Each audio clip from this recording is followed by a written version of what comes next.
everyone, this is Basim Mirza, best-selling author of Your Naked Brand and the founder of Top Academy Training Programs. I help leaders achieve life-changing growth through their social networks so that they can earn more income, build a fulfilling career, and develop powerful contacts. So now we're at a point where we can actually understand the analytics, and not just any analytics, straight up online analytics as well as the social media analytics too. All of it's measurable. And what you have to do is make sure that you're putting in the appropriate HTML codes. And so it's actually as simple as a copy and a paste when you're dealing with Google Analytics to be able to get the feedback that you need to determine how is your traffic. So let's start with the website first. With the website, all you have to do is go to analytics.google.com, sign up if you haven't yet done so, and simply take the code that they give you and plant it on your website. It's very simple. You just have to follow the instructions there, and it's free too. But once you do that, you're going to actually in a few days then get the tracking that you need, and you're going to get the information that is very comprehensive. You're going to get not just the country but the city as well. So this is comprehensive stuff. You're going to figure out whether they're male maybe or female. And that's basically the computer when they're listed under either male or female, right? So usually there's enough information now out there to be able to determine even the gender, right? So and as well as other stuff like behavior stuff.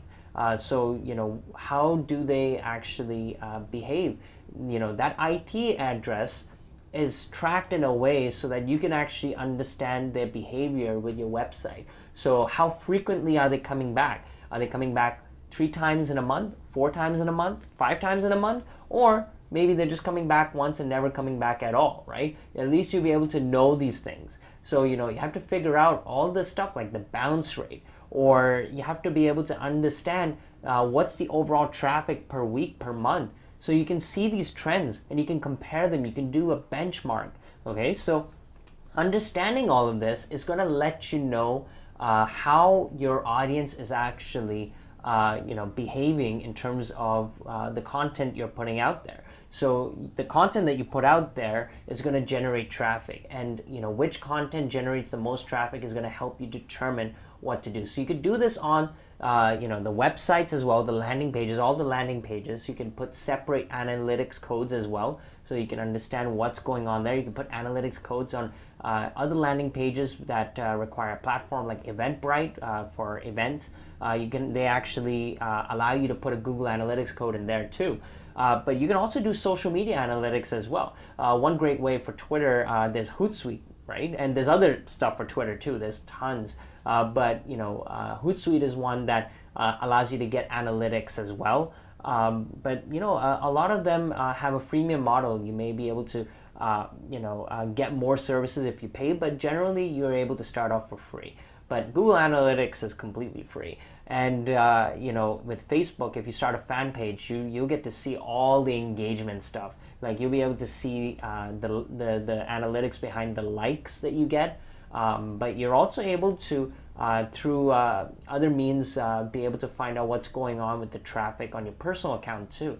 There's ways to do that. You just have to figure out what you need to do to be able to find the information that you need so that what's the engagement like. How are people receiving your message and whether they like it or not? Are they leaving and running away as quickly as possible, or are they actually engaging? And you can actually figure out the retention as to how they feel about your content. So that will determine whether you should go ahead and keep doing what you're doing or whether you should kind of switch gears a bit, right? So this is going to help you. This is going to help you figure out exactly what kind of tools you need to use for which platform. And we'll go into this into more detail, but you know what? Like, this is at least important to understand so that you know that there's ways to measure your progress and measure the stuff that's going on online as well as offline, right? Because we just discussed that you can get feedback, right? There's a whole feedback loop that you can create with your tribe. Well, go ahead and also create this online as well. And I've mentioned a whole bunch of tools, and I'll be going into this more technical stuff as well, and as well as in all the bonus content too. So don't worry, you're taken care of. Your family now, right? So I'm gonna make sure that you're taken care of. But You just have to make sure you follow through. Okay, it's really important that you do. And I think that, that will serve you really well. And, if you stick it in this and you actually keep following through on all these challenges that I'm giving you, you're going to start to understand how to really, make this work for you. The important thing now is that for this challenge, you've got to make sure that you get at least one analytics tool set up. May that be for social media, may that be for, online website, but I would definitely recommend Google Analytics. So at least set up the Google Analytics on your website. Okay, so if you have that website up already, make sure you go ahead and set up the Google Analytics as well. And for social media, you may want to set up a Facebook fan page. You may want to, get a Hootsuite account. Get at least one of those three done. But I would ideally prefer that you at least get the Google Analytics. And I think that's really important as a starting point. But if you're going to pick any one of those three, make sure you pick the Google Analytics. At least start there, okay? So that's what I'm saying. Get the Google Analytics set up, okay? So get that done. Please make sure it's done, all right? So I'll see you on the next video. So until then, stay focused and have a clear vision.